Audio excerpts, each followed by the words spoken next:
Untuk sebelum kita mulai perkuliahan, saya minta tolong kepada siapa ya? Melvin, pada Melvin untuk pimpin doa, boleh? Boleh, Ner. Mari kita bersatu dalam doa. Terima kasih Tuhan Yesus, terima kasih Bapa atas anugerah yang telah Engkau berikan kepada kami pada saat ini Tuhan. Di mana pada kesempatan ini Tuhan Yesus kami bisa berkumpul di Zoom pada pagi hari ini. Kiranya pembelajaran kami pada saat ini Tuhan Yesus berjalan sesuai kehendak-Mu. Berikan kami Tuhan Yesus, semoga Ia bisa mengajarkan kami sesuai dengan kehendak-Mu. Terima kasih Tuhan Yesus, terima kasih Bapa. Inilah perkuliahan kami. Akhir pertengahan hingga kami nanti akan mengakhirinya, kami serahkan ke dalam tangan-Mu. Hanya di dalam nama-Mu Tuhan Yesus kami telah berdoa dan mengucap syukur. Amin. Amin. Terima kasih Melvin ya. Ya, Ner. Ya. Oke, pada pertemuan sebelumnya itu kita sudah mempelajari tentang wawancara ya. Ada tahap-tahap wawancara. Nah, ini contoh pada bagian tahap persiapan atau penjelasan lengkapnya ya.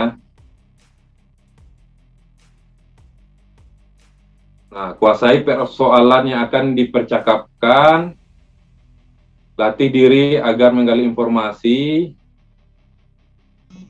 Ya, ini bisa ngoni kalau ada yang grogi di depan orang ya bertanya atau bagaimana.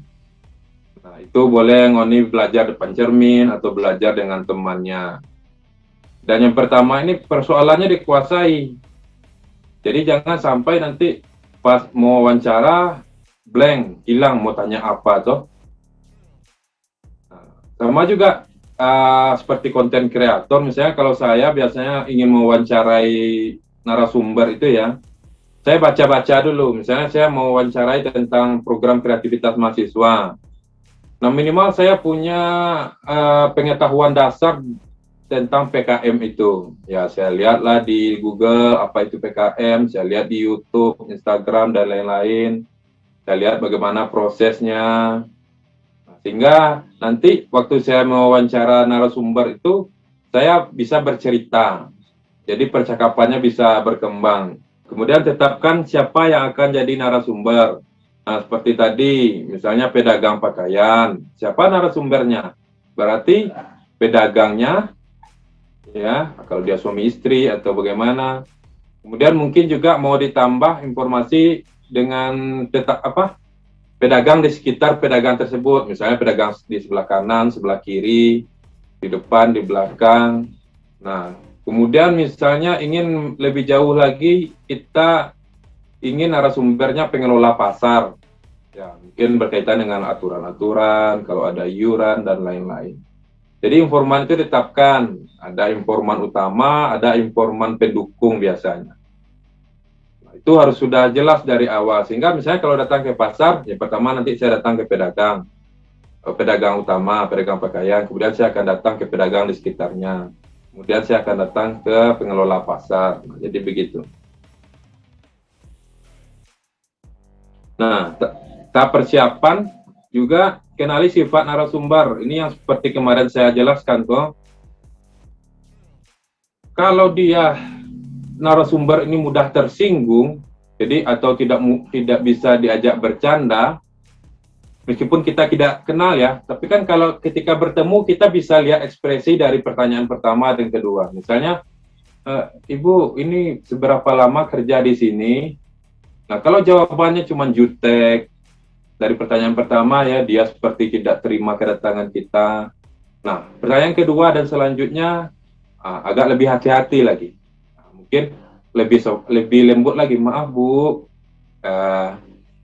kalau penghasilannya itu dalam sehari berapa ya Bu, atau bagaimana caranya supaya dia tidak jutek ya. Jangan dipaksa terus.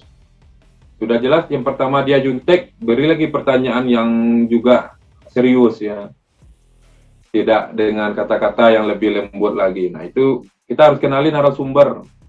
Mungkin Ngoni bertanya tuh, bagaimana caranya menirkan, kita baru ketemu, kita belum kenal. Nah itu tadi, no, pasti kita bisa menilai seseorang ketika bertemu, meskipun penilaiannya tentu belum 100% ya, tapi kan tahu, oh ini orangnya jutek, oh ini orangnya baik, ini orangnya ramah, ini mau diajak ngobrol, ini agak serius.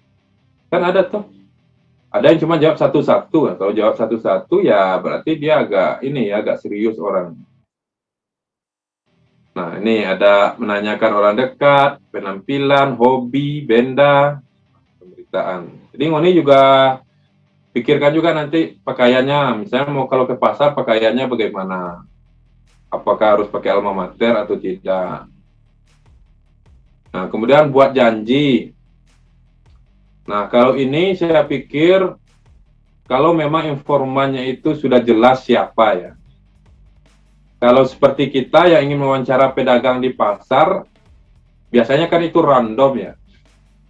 Nah, itu biasanya tekniknya disebut dengan snowball. Jadi snowball itu atau bola salju itu kita tanya ke satu orang, kemudian satu orang ini akan mengarahkan kita ke orang lain, nah, sampai nanti data itu terkumpul banyak.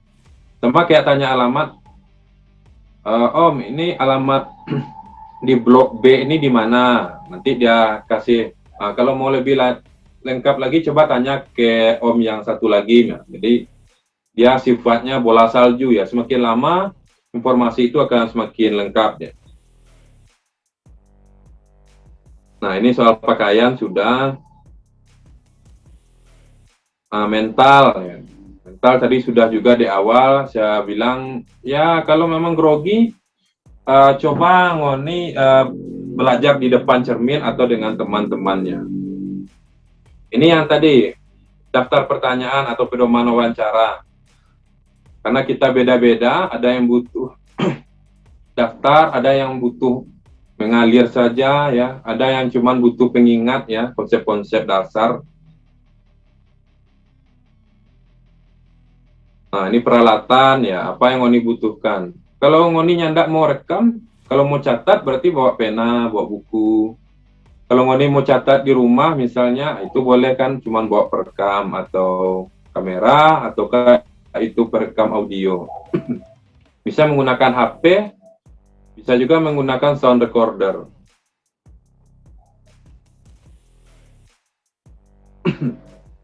Nah, ini tahap pelaksanaan.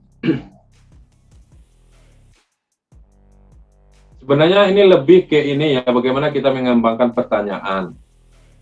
Lihat situasi, kadang bisa melenceng boleh sebenarnya. Misalnya kadang bergurau ya, misalnya sama-sama hobi. Oh ya, saya juga hobi loh membaca buku. Saya juga hobi main game. Supaya agak cair begitu, boleh. Meskipun itu tidak ada di pedoman wawancara kita. Tapi jangan kebablasan. Malah cerita game sampai akhir, dari awal sampai akhir. Yang intinya malah cuma 20%, yang lain-lain yang 80%. Nah ini, jaga sopan santun selama wawancara itu, jaga suasana agar narasumber tetap bersedia diwawancarai atau nyaman. Jangan sampai, misalnya dia pernah bercerai, ya, atau dia sedang putus cinta lah misalnya. Kita singgung soal itu, atau umurnya sudah 40 tahun Ngoni singgung kenapa dia belum menikah. Nah itu bisa ngamuk dia. Jangan disinggung hal-hal yang sifatnya sensitif ya. Fokus ke tujuan kita, apa yang ingin diwawancarai. Nih jangan marah-marah, jangan memojokkan atau menginterogasi seperti kemarin itu saya sampaikan ya. Nah bersikap wajar, tidak perlu rendah diri atau terlampau malu-malu ya. Kita sebagai pewawancara itu harus lebih banyak mendengar ya. Jadi pendengar yang baik. Nah, kemudian ini sebenarnya bukan bila terlambat ya, usahakan tepat waktu. Kalau janji jam 10 dengan informan, usahakan kita sebelum itu sudah di sana. Jangan sampai informan menunggu. untung kalau kita dapat informan yang baik toh, dia mengerti, dia tidak mudah tersinggung dan lain-lain. Kalau informan yang mudah tersinggung, nanti dia marah tuh. Ini yang butuh informasi siapa, saya atau siapa? Dia bisa marah tuh. Nah, yang penting juga kalau terlambat beri kabar, telepon atau WA, maaf Pak, Bu, saya ini macet. Saya ini, boleh Bu, saya terlambat sekitar 15 menit. Atau kita ketemu yang sebelum jam 10, boleh jam 11 Bu. Nah, ini tahap akhir. Ya, jangan banyak menjanjikan ya, misalnya, oh pokoknya nanti Bu, Pak, Om gitu ya, kalau program ini lancar, nanti dananya sudah turun, Om nanti siap berilah berapa. Ternyata dananya turun pas-pasan misalnya. Kalau penelitian itu kan biasanya ada dana. Pas-pasan. Kita tidak, sedangkan untuk kita dan tim misalnya tidak cukup. Nah, susah toh? Jangan memberi janji-janji kalau itu belum pasti ya. Misalnya nanti saya muat di YouTube ya Om. Nah, nanti Om boleh lihat di YouTube saya yang ini. Nah, kalau memang itu pasti mau dibuat kontennya boleh. Nah, kemudian jangan lupa sampaikan terima kasih. Nah, saya pikir itu ya, kita lanjutkan perkuliahan kita sampai materi ini. Besok mudah-mudahan kita akan lebih jauh lagi, mungkin satu kali pertemuan lagi kita mid semester ya. Itu saja untuk pertemuan kali ini. Terima kasih untuk kehadiran Ngoni semua dan selamat pagi ya. Pagi. Selamat pagi, Miner. Terima Pagi, kasih, Miner. Nabi edukasi alam tak kembang jadi